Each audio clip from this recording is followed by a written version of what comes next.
Hello everybody. Welcome back to Shannon Tourville, John L. Scott, Salem, Oregon Real Estate. If you haven't already, I would love for you to subscribe to this video and like this video, share it with your friends and family. If you are looking to buy or sell a home here in Salem, Oregon, I would love to talk to you and reach out to you and be able to help you. Today, we are starting off with the 5 things you can do to your home that don't add value. So there are a lot of things that you can do to your home that add value. And today we're going to talk about some of the things you can do that won't add value to your home. So let's get started. Before I give you my list, I want to give a little bit of a caveat and kind of a thing to put in the back of your mind as you start doing home improvements to your home. You want to do improvements if you're looking to sell soon. I don't want you to think of your home as like you have to be able to sell it at all times. If you plan on selling your home in 5 years, then by all means, do some of these things. If you really want to do them, do them. This is your home. But if you're thinking about selling soon in the next year, 18 months, these are things that you want to avoid doing to ensure that later on you don't have to work over them or spend money to change them or tear them down or things like that.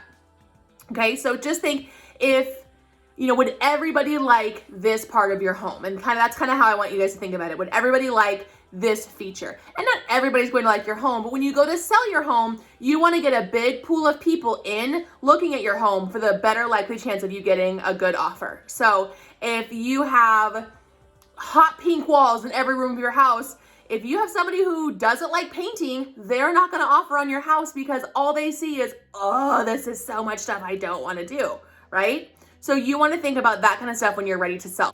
So let's get started on our list. The 5 things that don't bring value to your home. Okay, number 1, those DIY fails. Or maybe not fails if you're good at it, but still DIY things. We have all seen those DIY cakes that look awful and terrible and don't look like they're supposed to. Sometimes homeowners transfer that into their home and they think, oh, I'll DIY this backsplash with garden stone or something.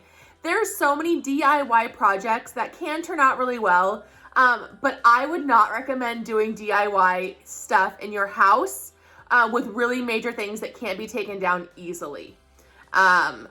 Walls, cabinets, those during coronavirus, during the pandemic, those I don't even know what they were called, but those walls that had all the different colors and the triangles and those walls became really popular. I started seeing them a lot as I was showing houses, and so many buyers are put off by that because they're like, oh, don't like that. I have to repaint that wall.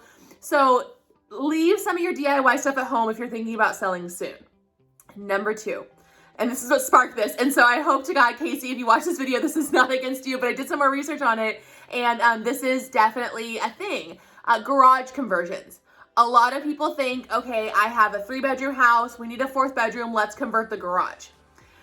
So in doing some of the research in this, I knew that it wasn't a great idea, but I wanted to find out why. So the research I found said 25% of potential homeowners said that the garage is an essential part of a home purchase. Having the ability to have a garage is 25% is essential. It is 56% of the people said it was desirable. So over half the amount of home buyers think that having a functional garage is desirable. So when you convert your garage to another bedroom or to an office or to some of us have had salons or, just various things that you can put in your garage, you convert it to. You now take your pool of buyers from this big pool and minimize them because now there's no longer a garage that they can use. So, and if they want a 4-bedroom house, they can just look for a 4-bedroom house. So you have to think of it in that way. And sometimes what will happen, and what happened to my husband's family, is they did a garage conversion. They converted it into whatever they did. And when they went to go sell their house, they had to tear it all down. So you spend thousands of dollars converting this room into this garage, into this room, and it's so great and wonderful for you to enjoy it. But then to be able to sell your house and get a good pool of buyers, you have to tear it all down and take out all of your work and all of your stuff. And so if you're thinking, man, I really need a 4th bedroom, or I really need a workspace, or I really need this, might be a time to talk to me. That might be a time to reach out to a real estate agent or me or whomever and think, are there houses that have this feature that already in them that I'm not having to convert my house for? Because in the end, you may end up spending the same amount of money to do so. So there's what number 3, solar panels. And for me, having clean energy and renewable resources is a really big deal. I love the Northwest. I want to keep our Northwest green. I want to keep our world going. I want our kids to have a world to live in. And solar panels definitely help us do that. However, solar panels on your house don't always add value because sometimes they're so dang expensive, you lease them. So you don't even own them. So if you have solar panels on your house and they're leased through the solar panel company, it's leased through them. No one adds value to your home. If they're owned and it's part of your house, they can add value. However, sometimes people don't even see a value in that, and they're so expensive for what you're getting.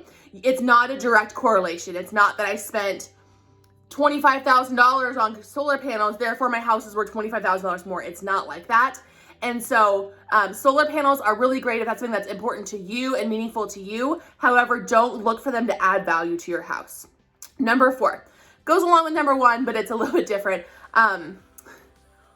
Wallpaper, and specifically like specific custom wallpaper. Wallpaper is a very acquired thing. Some people love wallpaper, some people can't stand wallpaper. So if you're putting up wallpaper in your house and it has these like gold flecked, all I'm thinking is like fruit baskets, which is not gold flecked, but like it's a very certain style you want to achieve, just know that can detract from value in your home. So if you're looking to redo a room and you're thinking, oh man, I really want this wallpaper with this, and you're thinking about selling in the next 18 months, 2 years, something like that, is it really worth the money to get the wallpaper? That's all I'm going to say about wallpaper. I am a wallpaper notist, whatever that means. Like, I don't like wallpaper. Number 5. It seems like it could be an obvious one here in Salem or in Oregon or the Northwest, but we're going to talk about it anyways. Swimming pools. So my very first house that I ever got to be a part of, I got to go shadow our training leader at our company at General Scott, and her client had a swimming pool. And it was like one of very few in Salem and still is. But swimming pools, you have to think here in the Northwest, only get used June-ish, July, August, maybe the first part of September when it's hot, and that's about it. So yes, you can pay to heat your swimming pool and you can use it all year long, absolutely. But paying to heat a swimming pool costs money. And the other part about it is, so we talked about that big pool of buyers that's gonna shrink. There are only so many people who know how to care for a swimming pool. That was a big question we got when we were listing that house and we were talking about it was, well, what does it take to care for a pool? Do you have to have a pool guide? Do you have to have a this? So a lot of buyers don't even know how to take care of a pool. So if you're gonna put money into a swimming pool for your family, that's great. Just understand that the money you're spending is not gonna translate into value. So I hope you guys enjoyed this video. This was our 5 things that don't add value to your home. I am gonna do a series and I will link them when I connect them all over to the 5 things you can do that add value to your home. But I hope this helped you. If you like this video, again, please like it, leave a comment. I would love to hear your thoughts and feedback on it, and subscribe, and I'll see you guys next time.